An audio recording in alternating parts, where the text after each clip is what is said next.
Howdy, this is Lemmy with RevZilla. Welcome to the 2018 Beginner's Gear Guide. Now, even if you're new to us here at RevZilla, you should know that we've changed up our format for the 2018 gear guides. We used to present things based on products, so we'd have gear guides like best helmet or best boots. This year we switched it up a little bit. Instead, we're attacking things by riding style. Now, this is going to be particularly helpful for those of you who are just beginning with motorcycles, specifically because you're not going to have a sea of gear to wade through. Instead, we're going to present to you a few products that should get you kind of off and running in your search for gear. Speaking of which, I understand when you're new that it can be very overwhelming to check out that whole sea of gear. There's just options galore, there's all sorts of jargon you may or may not understand, and price points that are all over the map. Hopefully we can demystify some of that here today, and we can also let you know which options you probably want to spring for and which other items you might want to go ahead and just keep your wallet in your pocket for. Now we're going to kind of slice this up two different ways. We've actually got a couple different beginning rider profiles. The first is for the super economy friendly, budget conscious buyer. Now this is somebody who might be stinging still from the purchase of that first bike and is looking for maximum bang for the buck. Now we've got a second rider profile in mind as well, and that's somebody who might be looking a little bit farther out. They might be looking for good value and economy, however it might be over a longer term. They might be amortizing the cost of that gear. Something else to remember too is that this might be a rider who's a little bit better heeled, who might not have exactly the same budgetary constraints as our first rider.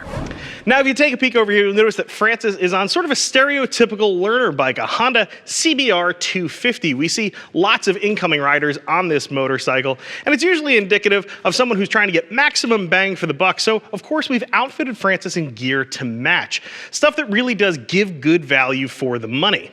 Now Francis is wearing a Bell Qualifier DLX Blackout helmet. Now in order to understand this helmet, why we've chosen it for 2018, you really need to understand sort of the family from which this particular lid originates. Now Bell offers their base level helmet here, and that's just the Qualifier helmet. It's a great helmet, excellent as far as an entry level helmet is concerned. However, we've gone with the step up from this helmet, and that's the Blackout DLX.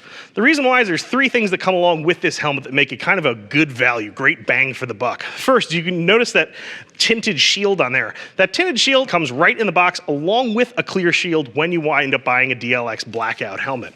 You're also going to get an upgraded interior in this. The interior in this helmet is actually very nice. It's quite a bit of a step up from the standard Qualifier.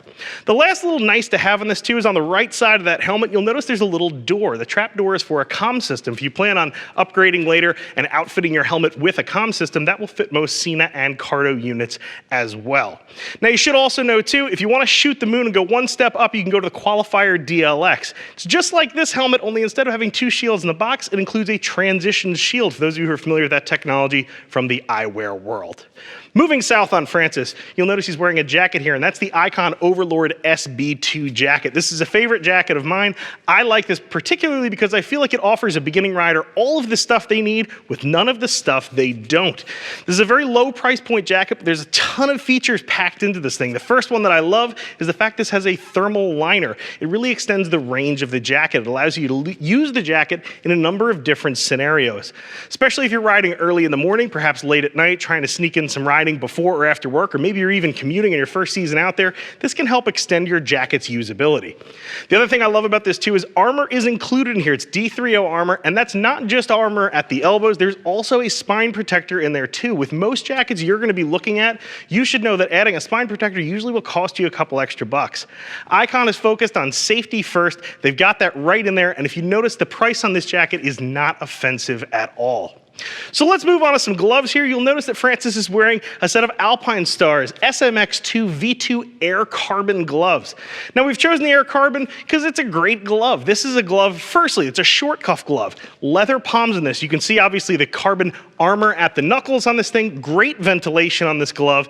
It's a good performer. Now the reason we chose the Air Carbon SMX2 instead of the SMX1 is we feel the build quality is just a little bit better on this glove. The SMX1 really is a one-season glove. You should expect to use it for one motorcycle season, and you'll probably be replacing it after that. The SMX2, however, we feel like you can get some multiple usages out of. Now, finishing things off, you can see Francis is wearing the Oakland jean here. That's by Street and Steel. And he's also got a set of boots on there. Those are Alpinestars SMX1Rs.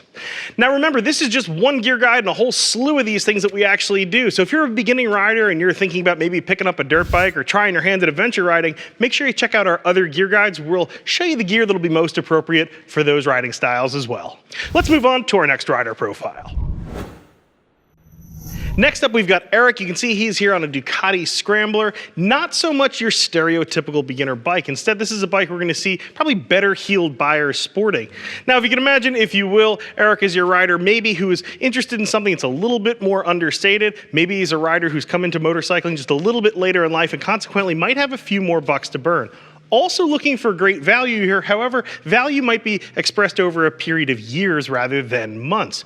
If you find yourself identifying with Eric, we've got a couple options here that might work well with your goals and dreams of becoming a motorcyclist. Let's start off again with the helmet. Now, this is sort of the budget buster item here. This is a showy RFSR helmet. Now, we all know that you can go out and you can get yourself too much motorcycle, especially for your first bike. However, when it comes to helmets, you can't buy too much helmet. So if you find yourself with a couple extra bucks to burn and you want to really go premium, a showy RFSR is probably the best way to do it. Now, this is a helmet that's probably one of the most important manufacturers in terms of helmets. However, this is their most affordable helmet. So it's really sort of the entry level into that premium tier of helmets.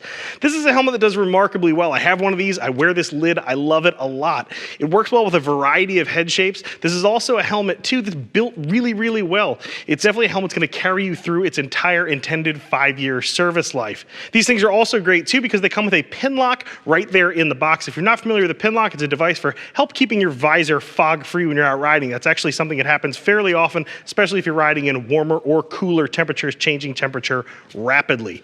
Moving on from there, let's talk about a jacket. You can see Eric is sporting a Scorpion Optima jacket on here. And this is a phenomenal jacket. Again, not particularly expensive. However, there's a lot of bang for the buck here. Like the Icon we just talked about in the previous segment, this thing also has a thermal liner in there, again, helping to extend your range of riding throughout the seasons. However, this has another nice upgrade as well. That's a waterproof shell. The whole exterior of this jacket is waterproof. Makes it so that you can ride in rain without having the discomfort of wet clothes. One of the other cool parts about this jacket is that it offers direct venting. Now, when I say direct venting, I mean when you open up the vents on this jacket, you get air directly onto whatever it is that you are wearing. There are some jackets that are a little bit cheaper. They'll have liners inside of them, and the incoming air doesn't do nearly as good a job cooling because that venting is not direct. It is an indirect style vent. So the Optima is a great choice for somebody looking for a more subdued jacket that still offers lots of bang for the buck and punches above its weight economically speaking. Now, of course, moving on, we're looking at gloves here. These are Icon Pursuits. Notice these are a full leather glove. These things are short cuff, and you can see that there is perforation blasted all over these things. Perforation is your best weapon against heat. If you're trying to keep your hands dry, you don't like that sweaty, sticky feeling in your gloves, perforation is what you want to look for.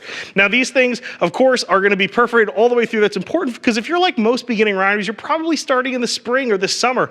The sun's beating down and you're going to get warm fast. Now, these also come with a touchscreen friendly option. If you're looking to bump up into that for a couple more bucks, you can get a glove that is touchscreen compatible. That means if you're a type of rider who's going to rely on your phone or you want to pull over and check some things out, you don't need to doff your gloves in order to do so. You can keep your gloves on, use your phone, and get right back on the road very quickly. Now, rounding things out here, Eric's also wearing a set of Scorpion Covert Pro jeans. Notice also down below, he's got a set of TCX Street Ace WP riding shoes on as well.